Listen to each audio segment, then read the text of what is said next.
pajaknya gila. Pajaknya itu sampai petani misalnya nih, urusan petani aja dikasih PBB. Oke. Tiap tahun dia harus bayar. Oh, di rumah saya misalnya, rumah itu kan saya yang beli. Iya. Saya yang nempatin. Iya. Saya yang ngurus. Iya. Loh, kok harus bayar sama pemerintah? Apa ini ya nih? Nah, sekarang yang kecil-kecil aja semuanya dipajekin. Ngeri. Nah, songong. Di Bandung udah lebih dulu. PBB misalnya dari dulu 500.000, sekarang udah 1,5 juta. Oh, itu juga. Kemudian kalau di Bandung tuh ada seperti di Jogja ya, ada tanah tapi milik pemerintah, itu disewakan. Sewanya dari 1 juta bisa langsung 5 juta. Allahu Akbar. Ini pemerasan banget ini. Ini dosanya wali kota, dosanya gubernur, dosanya menteri. Ini kan ngaco nih, ngaco. Kalau kita lihat betapa kehidupan seorang gubernur itu mewahnya. Betapa bupati begitu mewahnya. Ajudannya ada berapa orang, belum mobilnya dan sebagainya. Kursi DPR-nya segala macam.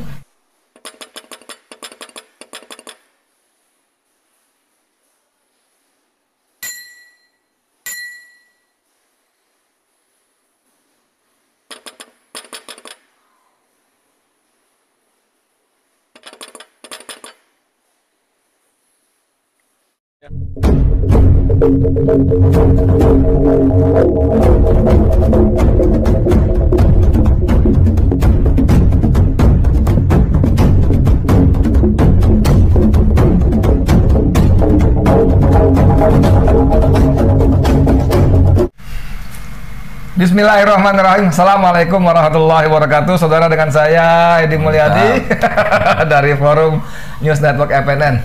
Di sebelah saya ada Akang Mehmet Hakim. Dia jabatannya mau yang mana? Banyak soalnya.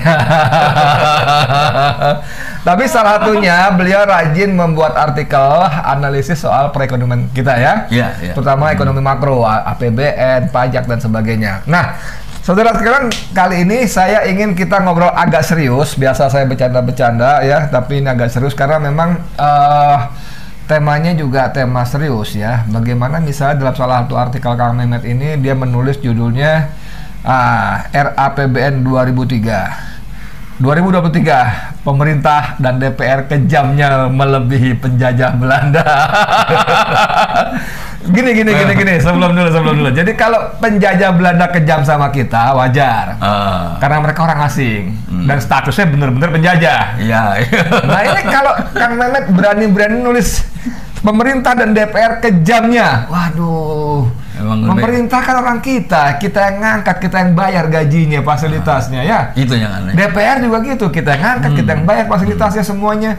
Lah kok kejamnya melebihi penjajah Belanda nih? Kenapa, Kang? Ada bukti-bukti nggak? Kalau nggak, awas loh, bisa termasuk fitnah loh, bahaya loh. Gimana, Kang? Kita lihat dulu lah waktu Indonesia dulu dijajah Belanda ya. Belanda itu hidupnya dari perdagangan. Katakanlah tanda kutip agak maksa. Rempah-rempah. Terus perkebunan. Makanya seperti di Jawa Barat misalnya, dari Sukabumi Selatan Cianjur itu ada kereta api tuh. Buat ngangkut itu ya. Buat ngangkut itu. Kemudian dari Jawa Tengah sama banyak kereta api itu semuanya menuju Batavia, menuju Jakarta ya. Itu artinya hasil perkebunan itu dikirim ke Eropa. Tapi masyarakat sini, masyarakat lokalnya tetap dapat gaji, dapat pajaknya juga di situ untuk yang di dalam negeri ya. Nah, kalau sekarang sudah perkebunannya diambil semua, diekspor keluar, kemudian tambangnya juga diangkut yang ya? sampai Dikeruk ya? Perhitungan saya itu 6.500 triliun per tahun. Dari seluruh hasil tambang. Dikirim keluar dan nggak ada yang kembali. Soal nggak ada kembali ini nggak ada yang kembali itu. Ceritanya gimana? Kok bisa bilang nggak ada kembali itu gimana? Yang kejam dulu ya, yang kejam dulu. Nah, sudah semuanya diserahin ke sana, pajaknya gila. Pajaknya itu sampai petani misalnya nih, urusan petani aja dikasih PBB. tiap tahun dia harus bayar. PBB. Kalau nggak ini nanti ada sanksinya dan sebagainya. Ya kan jauh-jauh di rumah saya misalnya. Rumah itu kan saya yang beli. Iya. Saya yang nempatin. Iya. Saya yang ngurus. Iya. Loh, kok harus bayar sama pemerintah? Apa ini ya nih? Beda kalau sama mobil. Kalau mobil saya harus pakai bayar jalan, ya? Karena ada jalannya yang dibangun pakai uang ya. Ini rumah saya kan saya yang bangun. Okay. Kenapa harus gitu? Nah, kalau misalnya sewa-sewaan kayak kantor ya wajar lah. Misalnya dia sebagian kecil dari itu dipakai untuk pajak gitu. Kalau ini kan aduh, rumah-rumah sendiri, tempat-tempat sendiri ya. Sekarang yang kecil-kecil aja semuanya dipajakin. Ngeri. Nah, tunggu ngomong-ngomong soal pajak PBB ini kan belum lama nih. Bocah kecil yang jadi wali kota di Solo nih. Itu baru bulan duluan. Ya, dia naikin pajak sampai 400% PBB-nya. Tapi setelah netizen ribut, dibatalin Kang. Alhamdulillah. Alhamdulillah. Tapi lucunya ditanya kenapa? Untuk mengejar target PAD. Nah, itu. Jadi mau dapat duit banyak, rakyat diperas digiles ya. Memang kenyataannya seperti gini. Begitu ya. Kenyataannya seperti gini, ya. Di Bandung udah lebih dulu. PBB misalnya dari dulu 500.000, sekarang udah 1,5 juta. Oh, itu juga. Kemudian kalau di Bandung tuh ada seperti di Jogja ya, ada tanah tapi milik pemerintah. Itu disewakan. Sewanya dari 1 juta bisa langsung 5 juta. Allahu Akbar. Ini pemerasan banget ini. Ini dosanya wali kota, dosanya gubernur, dosanya menteri, karena ada perda-perda gitu dibiarin. Yang dosa bukannya yang milih. Rakyat juga. Iya. Orang bermental penjajah dipilih juga. Gimana, Kang? Alhamdulillah saya nggak ikut milih itu. Oke, kembali ke soal tadi ya. Jadi memang di situ maksudnya ya bahwa pemerintah sama DPR lebih kejam daripada Belanda ya. Iya. Oke. Apalagi DPR cuman ngurusin apa namanya anggaran secara keseluruhan, dan yang penting buat dia, oh ini naik sedikit sekian persen, ini turun, cuma yang gitu-gitu aja diurusnya. Tapi bagaimana struktur biayanya itu enggak ini kan? Oh iya. Saya kasih gambaran ya, satu gambaran sedikit. Oke. Pajak itu dipakai andalan untuk bayar apa namanya pengeluaran pemerintah. Ya. Total kebutuhan untuk operasional itu ada 3.000 triliun. Oke. APBN ini sudah diresmikan ya. APBN kita 2023 ya. Tapi pendapatan kita cuma 2.000, saya bulatkan aja ya. 2.500. Berarti ada minus 800. Minus enggak 500-an, 600 lah persisnya. Kan ya. 2.500. Nah, pendapatan belanjanya 3.000. Oke, 500. Oke. Jadi kurang lebih 500. Defisitnya. Ya udah tahu kok pendapatannya 2.500, kok mau-maunya bikin anggaran 3.000 gitu ya. Kan ditutup dengan utang. Ya, itulah. Jadi kalau istilah Pak Rizal Ramli, gali lubang, tutup lubang, gali lubang, masuk jurang. Ini kan ngaco nih, ngaco. Iya. Kalau kita lihat betapa kehidupan seorang gubernur itu mewahnya.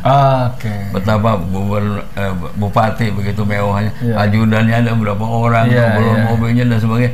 Terus di DPR-nya segala macam, gajinya gitu-gitu gitu. Ya kurangin aja sih kalau kita nggak mampu bayar. Sebetulnya bukan cuma itu, Kang. Jadi APBN kita jomplang gila-gilaan, bahkan ditutup dengan utang. Jadi utang kita kan sekarang udah tembus 7.300 triliun, ya kan? Kalau kata saya Didu, kalau ditambah BUMN bisa sampai 12.000 triliun. Cocok, ya kan? Ya. Dan itu akan terus bertambah. Jadi sebetulnya kalau kita lihat di APBN itu nggak muncul angkanya, Kang. Itu ada alokasi untuk bayar utang. Iya. Nah, bayar utang tahun kemarin 2022 saja, itu bayar bunga utangnya saja setahun 400 triliun. 400 triliun. Itu untuk bayar bunga utang, ngutang. Ya. Jadi enggak. Setuju. Ini ada ditambah cicilan pokok segala macam. Jadi setahun itu kita bayar utang hampir 800 triliun. Jadi sekitar 30% lebih APBN kita habis untuk bayar utang. Iya. Yang 400 triliun diantaranya itu bunga utang yang dibayar dengan cara pinjam utang baru. Nah itu. Tapi Menteri Keuangan yang disebut-sebut dasar itu soal mengatakan tenang kita bisa bayar, ya lo sebentar lagi berhenti, yang bayar rakyat lo. Sebenarnya ya utang kita itu yang 7.000 triliun, katakanlah 12.000 triliun, kita bisa bayar kok, nggak sulit, asal pemerintahnya jangan korupsi, itu aja. Pemerintahnya bersih, mafia tambangnya disikat ya.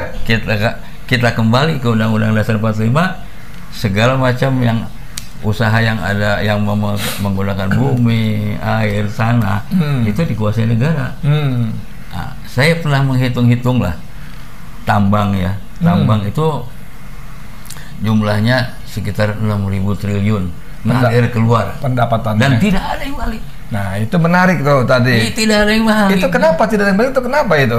Ya kan orang asing yang punya. Oh, seperti di sawit misalnya. Di sawit itu kurang lebih sekitar 400 triliun tiap tahun ngalir keluar. Tapi nggak balik. Ya kan wajar. Kalau saya katakanlah dari pemilik perusahaan, saya orang asing. Kalau ada untung, masa sih disimpan di Indonesia? Tapi kan transaksi itu kan oleh importer di sana dibayarkan di rekening di sini harusnya. Belum tentu. Belum tentu. Belum tentu.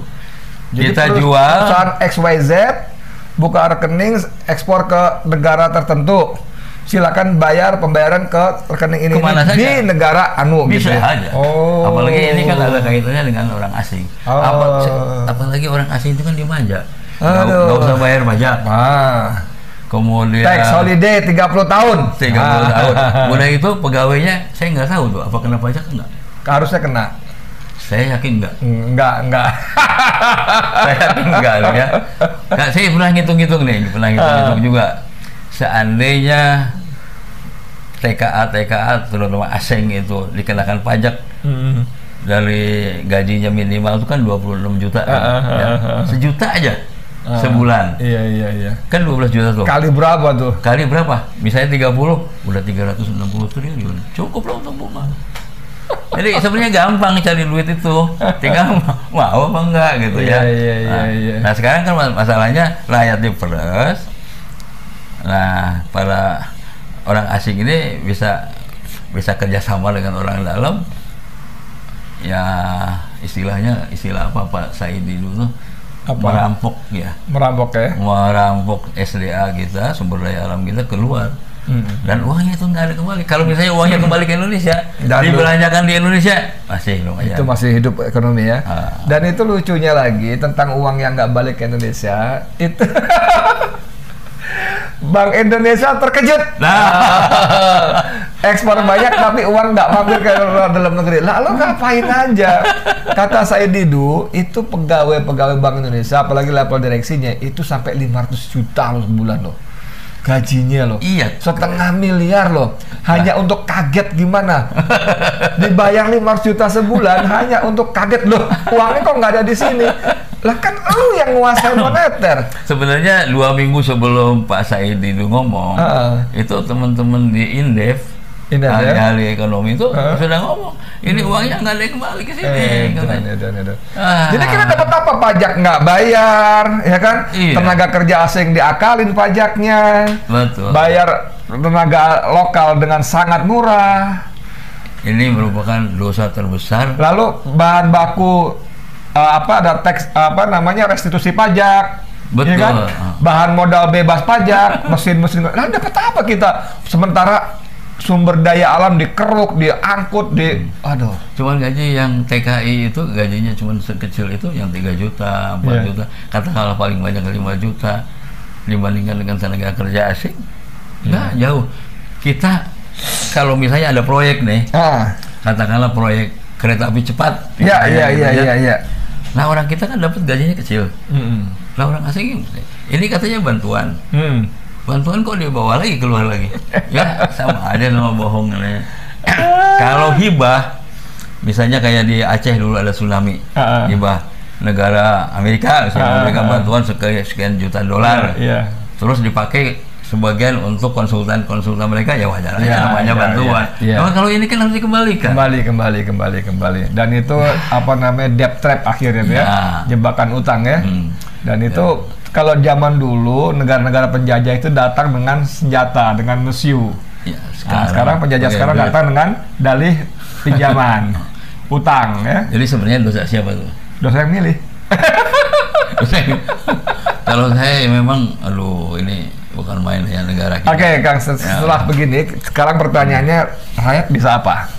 Harus apa? Pertama bisa apa, kedua harus apa?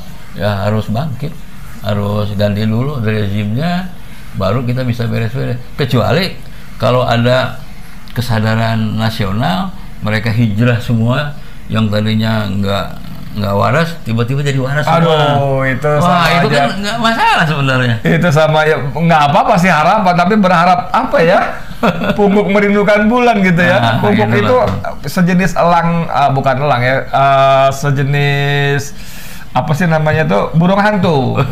Pungguk ya, tapi merindukan bulan gimana caranya gitu lah. Saya kecil lagi. Aduh, ya udahlah, makin ngaco kita ngomongin gitu ya. Mudah-mudahan bermanfaat. Ini amin.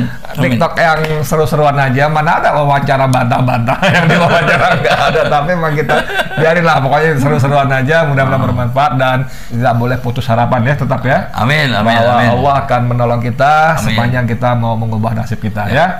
Innallaha la yughayyiru biqaumin hatta yughayyiru ma bi anfusihim. Kita ayat beneran ya, bahwa Allah tidak akan mengubah nasib satu kaum sampai kaum itu mengubah nasibnya sendiri.